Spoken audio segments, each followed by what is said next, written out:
Hi everybody, and welcome to day 15 of my 30-day Facebook Live Language Facilitation Challenge. Today you can tell I'm out on location again. I'm here in beautiful Sarasota, Florida, where I live, here at Sarasota Bay, because today's topic for our live is all about language facilitation while you're on vacation. And a lot of people come to this area of the country, of the U.S. for vacation, and I thought that this would be the perfect spot to talk to you all about language facilitation while you're on vacation or on holiday. And I see that Eric is here. Thanks for joining me today, everybody. In case you don't know me, my name is Marcy Melzer, and I am an intuitive speech-language pathologist, and I help parents teach their late-talking children how to use the words they need to share their wisdom with the world. And I do that with my Waves of Communication parent coaching program. So I see that Erica says hi. Thank you so much again for joining me today. Even if you're catching me on the replay, a lot of people do that because I know that it's tough to catch a live audience, but I do want to say that you can catch all the 30-day videos in this challenge on my YouTube channel, so you can go over there to check it out. Just search for me there and I'll have it in the description box after I publish this live. So you can catch all 30 days. I'm doing this challenge to educate parents and other professionals about how important it is for parents to be language facilitators. And today, here on location in Sarasota, I'm going to be talking to you today. I'm going to tell you some ways that language facilitation happens even better, actually, sometimes on vacation. So the first thing I want to talk about is that when you're going on a trip, a great way to facilitate language and use that trip in your process is to talk about it before the trip. So you might want to look at books or videos or movies or anything like that, or talk about the place that you're going, so that you can prep your child with some of the vocabulary of the things that you're going to be doing and seeing while you're on vacation. And you can talk about how excited you're going to be to explore and do these new things. So the first tip is go ahead and discuss your vacation before vacation. And that's a good way to sort of introduce that vocabulary and get the topic started. All right. The second thing that you want to do, the second thing that's great about vacations for language facilitation is that kids, late talkers, see family on vacation many times that they don't see otherwise. So this happens, of course, if you're going to visit someone like grandparents or family who live somewhere. It's always great to see those people that you don't see very often.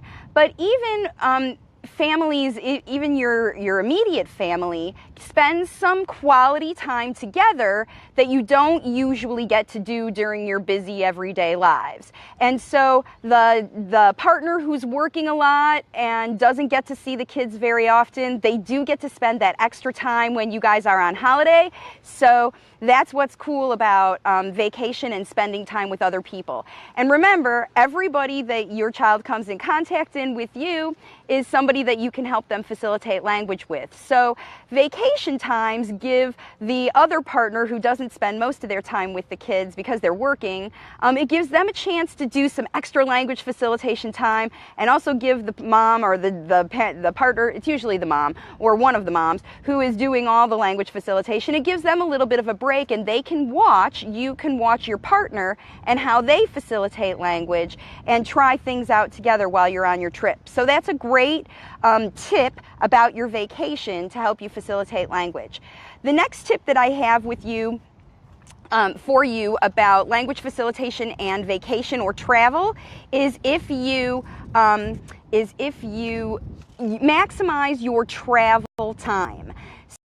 So if you're flying on an airplane to get to where you're going, it's really fun to talk about that whole process. Talk about the airport, talk about the planes, how big they are, how cool they are, how loud they are. And if you're driving in the car and you have a long drive, make sure you maximize that time too. If you do have your child watching videos, sorry, it's windy a little bit and my eyes are tearing. So if you are driving a long way for your vacation, and you do have videos for your child to watch. I just talked about this yesterday's video. Make sure that they're videos that are about things that have real people in them and that have good language in them. It's not necessarily, I mean, yeah, you're going to keep kids busy on the trip, but if you can be talking to them about the things that you're seeing while you're looking out the window, that's going to be a great opportunity to take advantage of that closed caption audience. Here you are right in the car all together traveling, and you can talk about all the things that you see.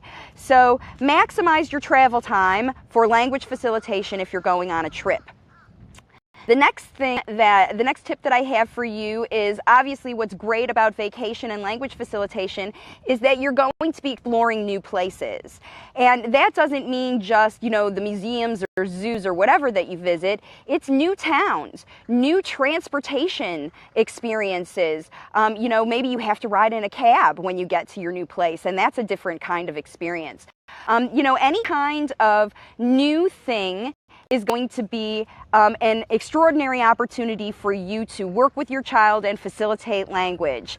And I see that Shafak is here. Thank you so much for joining me. I'm so glad all of you are here today watching this 30-day live video challenge that I'm doing, because it's really important for me with this 30-day challenge that I share this information about language facilitation with as many people as possible. So if any of the videos that you see on my YouTube channel or the ones that I'm doing resonate with you, it would be great if you could share them with your friends, because I want as many people as possible to know about language facilitation and parents doing it. All right, so moving on, I have 2 more tips that I'm going to tell you about language facilitation during vacation. And the next one is that on vacation, there are many wonderful opportunities to solve problems.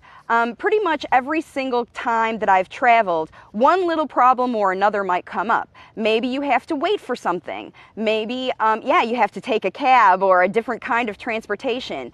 You have to figure out where you're going to eat and how you're going to get your food, because it doesn't usually happen the same way on vacation as it does when you're at home. And sometimes that can throw things off, and all of those little things. So I have here travel, sleep, and eat. Those are the 3 things that are different on a vacation than are from your home, and those are the 3 most important things to most people. How you're going to get there, what you're going to eat when you get there, and where you're going to sleep afterwards.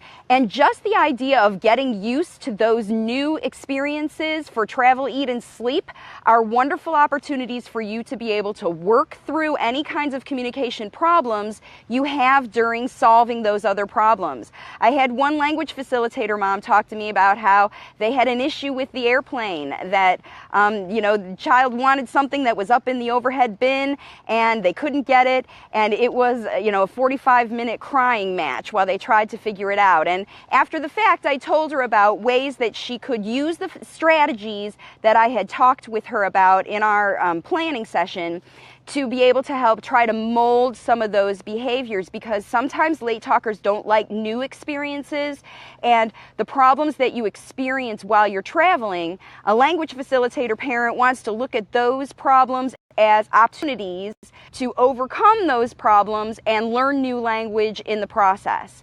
So that's probably one of the coolest things about travel that helps you facilitate language, is just the fact that things are different, and that causes opportunity to explore new language. So the last tip that I have about language facilitation and vacation is make sure you take a lot of photos and videos of your trip while you're doing things, and not just while you're at the museum or the zoo or whatever. Make sure that you take pictures of the new bed in the hotel room that you slept in, or the times that you ate out at restaurants, especially if you don't usually do that, because after the trip, you'll be able to use those pictures and videos to talk more about the language that you facilitated on the trip. And it will also help you carry that language over to everyday life. So some of the eating experiences, maybe you tried different foods and you learned some new vocabulary for that, and your child liked it so much because they had it at the restaurant that you want to try to make it at home. Then you have the opportunity then to talk about, bring up the video of the things that you saw and talk about the food that you're eating now and how it feels like we're on vacation, because that's what everybody likes, is to feel on vacation. And this is May. It's the time of year right now that people are starting to look into trips for your vacation, for your summer. They're getting ready to get kids out of school, and it's going to be really cool for you this summer because now you're going to know how to facilitate language during your vacation.